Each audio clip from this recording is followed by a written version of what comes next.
Hello everyone, I'm Hugo. And I'm Jake. And this is Ask Hugo number 7. So, you asked me questions on the last video, and of course I'm here today to answer those, because that's the premise of the show. Yay. So, let's just start with the first question.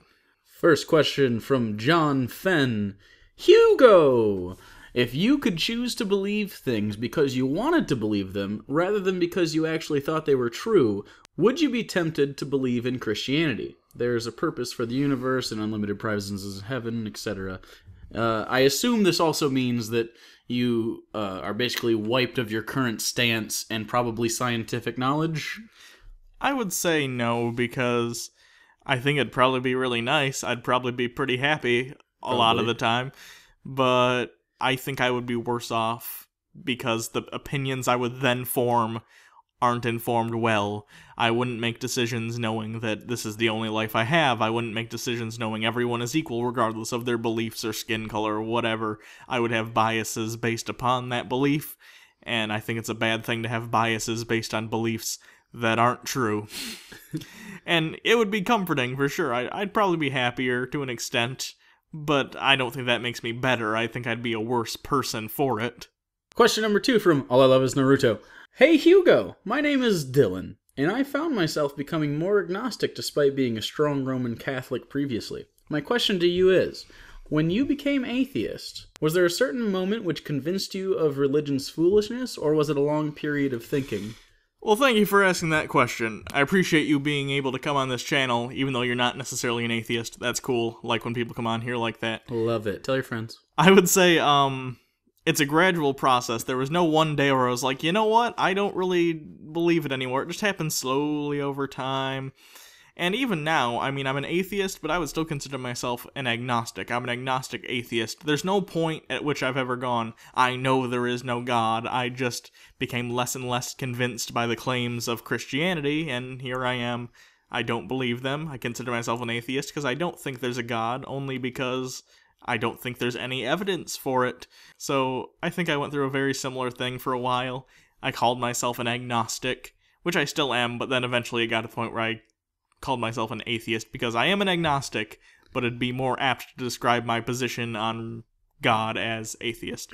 It just happens gradually over time for me.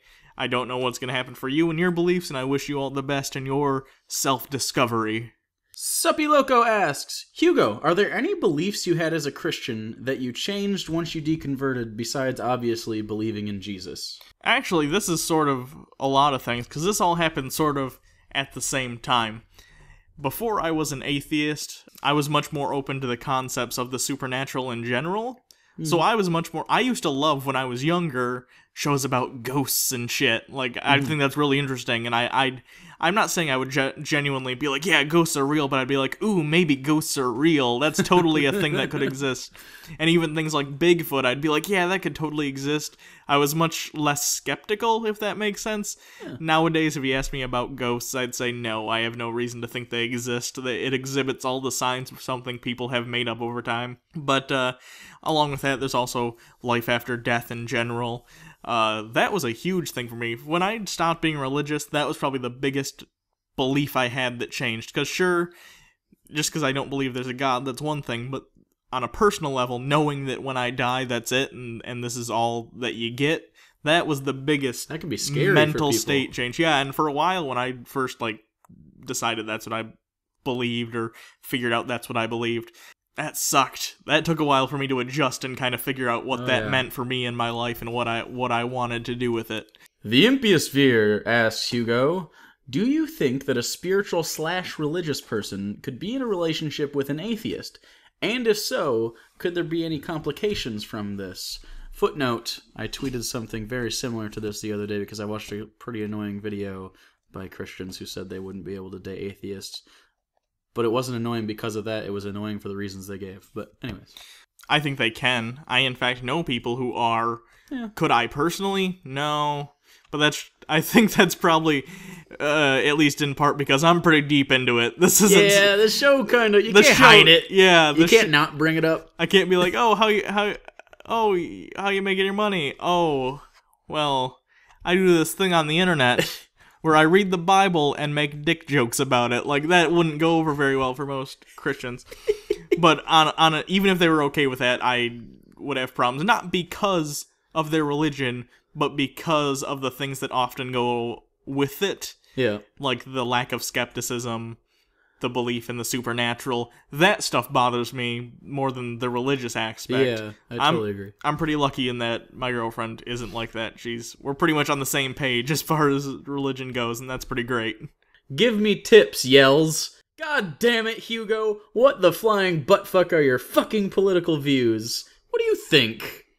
What a lovely way to put that question. Yeah. I consider myself pretty progressive, obviously. I'm not going to label myself as either Republican or Democrat, though I certainly lean left, obviously. I don't agree with every liberal policy, but I tend to find myself on that side of the fence. It basically comes down to my personal beliefs are everyone should have equal rights, everyone should be free to do anything they want as long as it doesn't hurt other people, strong separation of church and state, and I think that domestic problems are more important than foreign policy problems, but that's just me. You can put me wherever you want on a political map. I don't really care. I just vote based on my personal beliefs, not based on party. Fair enough. Yeah. I'm a Republican. Last question is asked by Addison Fifield. Who is your favorite doctor, and who is your least favorite doctor? For those of you who don't know, this is a question pertaining to Doctor Who, which is a long-running sci-fi TV show from the BBC that's been running since 1963. And we love it. Yeah, Jake and I love this show. We actually do reviews of it weekly on our other channel, Unpopular Culture, so here's a shameless plug of that. But favorite, I'd have to say, I'm gonna split it into classic and new Who because they're vastly different. Classic, Patrick Troughton. Think he's hilarious. What number doctor was he? He was the second Doctor. I think he did a great job, and he really established the character for what it became, because I like the first Doctor for what he is, and I think he's very funny in the he's just an asshole kind of a way, but I think the second Doctor really set it up for he's a genius, but you wouldn't necessarily know it by looking at him. Doesn't he play the recorder? He plays the recorder. Yeah, he wears a weird. big silly coat. He kind of acts stupid to try and trick people sometimes, but when it comes down to it, he does the genius thing and that sets up basically what Doctor Who is. And certainly there was some of that in Hartnell, but he was much more obstinate, and he did not deal with people the way that many of the other doctors do now. My favorite new Who Doctor, I really like Matt Smith, but I'm really liking the new Doctor Capaldi. I think he's doing a really good job, so he's quickly becoming my favorite one of the new Who, but for now I'd probably say it's Matt Smith. As far as my least favorite Doctor, Fifth Doctor, don't like the Fifth Doctor. And that's David Tennant's favorite Doctor, but I don't get it, man. I do not get it. He's just not interesting to me. What's he dressed like? He wears celery, right? No, yeah, he wears the cricket outfit, and it's not my thing. He's almost too human, and he's too nice, and he's just not interesting to me. I like the Doctor to be kind of weird and not get humans and even be mean sometimes. Fair enough. He's not like that. And maybe I just haven't seen the right stories. I've never been able to get through a whole classic Who story with him, just because I don't know if it's the show direction or if it was him as an actor, but I didn't really like it. And I respect Peter Davidson. He seems like a nice guy, and he does a lot of stuff now for Doctor Who, like he'll do specials on it, and he seems passionate about it, but I did not like his version of the Doctor. Least favorite new Who Doctor? This is rough, because let me just say right now, I like all of the new Who people. I think they all did a good version of it. Mm-hmm. And let me just say, this isn't the one I hate. This is the one I like the least, but I still like them a lot. He's going to say Tennant. No, it's not, actually. It's Eccleston. I'm going to say Eccleston. That's the one you have to pick. But I really like Christopher Eccleston. I do too, but you can't not pick Tennant or Smith, and Capaldi's just too good.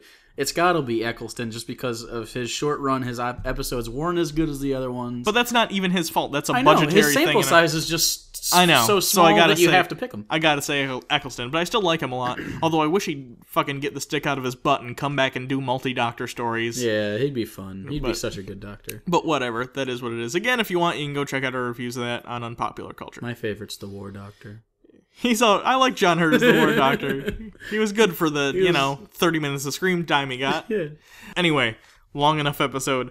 Thanks, everyone, for watching. You can ask your questions to me in the comments. Please do so. I really enjoy getting questions from you guys and answering them.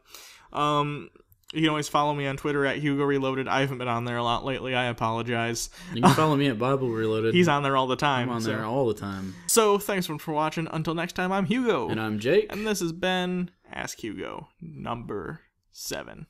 Number 7. I'd rather get cancer than answer your questions.